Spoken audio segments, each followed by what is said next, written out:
अल्लाह के रसूल सल्लल्लाहु अलैहि वसल्लम की सीट को संभालने वाले हैं वो उमर,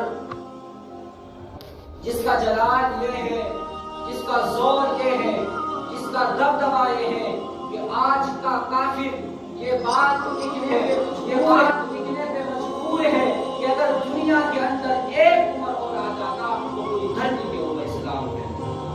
मर्दे जलाल मर्दे हुनर भेजना पड़ा, मर्दे जलाल मर्दे हुनर भेजना पड़ा, ऊंचे बदन में ऊंचाई सर भेजना पड़ा, सबसे बड़े नबी की हिफाजत के वास्ते औलाद से भी सख्त बशर भेजना पड़ा।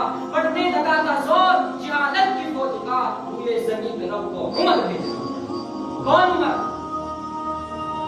अनासे अरबाब हुकूमत की हजरत उमर फारूक वो जिसने 22 लाख मुरब्बा मील पर हुकूमत की है, आग पर हुकूमत की, मिट्टी पे हुकूमत की, पानी पे हुकूमत की, हवा पर हुकूमत की। अल्लाह ताला ने उमर फारूक को वो मकाम दिया है जो किसी और सहाबी को नहीं अता किया गया है।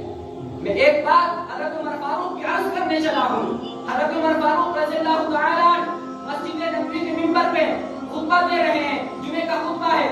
मस्जिद नबवी के सहन में, मस्जिद नबवी की फिना में हजरत हुसैन जो नवासा रसूल है अपने हमवर दोस्तों के साथ खेल रहे हैं और उनके साथ में हजरत हुसैन के साथ में हजरत उमर के बेटे हजरत अब्दुल्ला भी खेल रहे हैं। हजरत हुसैन के जहन में खेलते खेलते एक बात आती है। हजरत हुसैन कहते हैं और मेरे दोस्तों वो देखो जो सामने मस्जिद नबवी के मिंबर पे खड़ा होकर खुतबा दे रहा है ना उमर, वो हमारा गुलाम है, वो हमारा गुलाम है। साथ में हजरत अब्दुल्ला जो हजरत उमर के बेटे हैं वो भी खेल रहे हैं। शाम को हजरत उमर फारूक घर पे गए, हजरत अब्दुल्ला अपने अब्बा के पास पहुंचे, जाके कहते हैं अब्बा जी हजरत हुसैन रज़ियल्लाहु ताला आज आपके बारे में ये कह रहे थे कि वो जो मस्जिद नबवी के मिंबर पे खड़ा होकर खुतबा दे रहा है ना वो हमारा गुलाम, वो हमारा गुलाम है। हजरत उमर फारूक चारपाई पर ऐसे पड़े हुए थे, जैसे ये बात सुनी फौरन बैठ गए और कहा अब्दुल्ला तुम्हारा बता क्या हुसैन मेरे बारे में कहता है। अब्दुल्ला कहते हैं कि उसने कहा है कि उमर हमारा गुलाम है। हजरत उमर कहते हैं कि जा उनके घर पे जा और उनसे जाके कह कि ये बात लिख के दे कि उमर हमारा गुलाम है।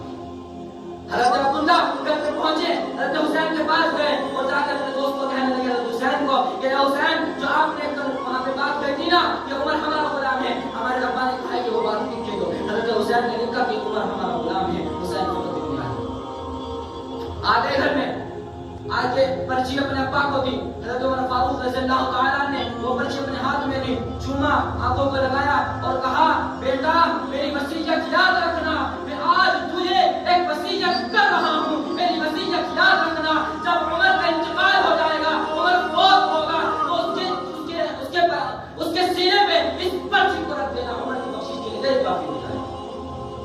इतना बड़ा मकाम इसका जो नवासा रसूल है और अभी अधेड़ उमर है, थोड़ी उमर है और इतने बड़े इसको हजरत उमर को कह रहा है कि उमर हमारा गुलाम है।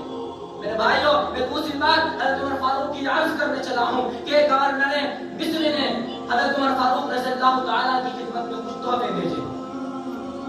एक शख्स को भेजा जिसको बड़ा जासूस बना के भेजा, 3 हदिये दिए कि जाओ हजरत उमर के पास लेके जाओ, हजरत उमर को देखिए आओ। अब क्या था हजरत उमर फारूक रज़ियल्लाहु ताला को तोहफे देने के लिए वो शख्स जैसे मदीना मुनव्वरा के अंदर पहुंचा तो वहां आके कहने लगा कि यहाँ का प्राइम मिनिस्टर कहाँ है। तो मदीने के लोगों ने कहा हमारे यहाँ प्राइम मिनिस्टर नहीं होता, हमारे यहाँ अमीरुल मोमिनीन होता है, हमारे यहाँ अमीरुल मोमिनीन होता है, हमारा अमीर होता है। तो मदीने के लोगों ने कहा कि मस्जिद नबवी में चले जाओ, वहाँ आपको उमर मिलेंगे। वो शख्स वो जासूस हजरत उमर फारूक को मिलने के लिए मदीने के बाहर मस्जिद नबवी में पहुंचा और जाकर वहाँ लोगों से कहने लगा कि तुम्हारा अमीर कहाँ है। लोगों ने कहा वो देखो मस्जिद नबवी के बाहर जो गारा बन रहा है ना, उस गारे को उसके अंदर खड़े होकर जो बना रहा है, अपने पैरों से गुजर रहा है, वो उमर है। वो जासूस वो शख्स देख के हैरान कि जिसको अमीरुल मोमिनीन कहा जाए, जिसको खलीफाए वक्त कहा जाए और वो मिट्टी के गारे में खड़े होकर अपने पैरों से गारा बना रहा है और मस्जिदों को उठा के तकसीम कर रहा है, वो अमीरुल मोमिनीन गारे के अंदर खड़ा होकर गारा बना रहा है। उसके पास पहुंचे, कहा कि मुझे ऐसे लोगों ने भेजा है। हजरत उमर फारूक ने पूछा क्या लेके आए हो, क्या बात है, कैसे आना हुआ, क्या बात है। कहा ये तोहफे हैं, क्या है, एक पीतल की शीशी में और दूसरे एक जहर की शीशी और तीसरे एक नौशी तारीख को जवान लड़की आपके पास मौके पे गई। हज़रत उमर फारूक ने इधर की शीशों को लिया और उसको ढक्कन खोला करके उस गाने के अंदर डाल दिया। उसके बाद जहर की शीशों को लिया और उसको ढक्कन खोल करके उसको पी गए। दुआ पड़ी बिस्मिल्लाह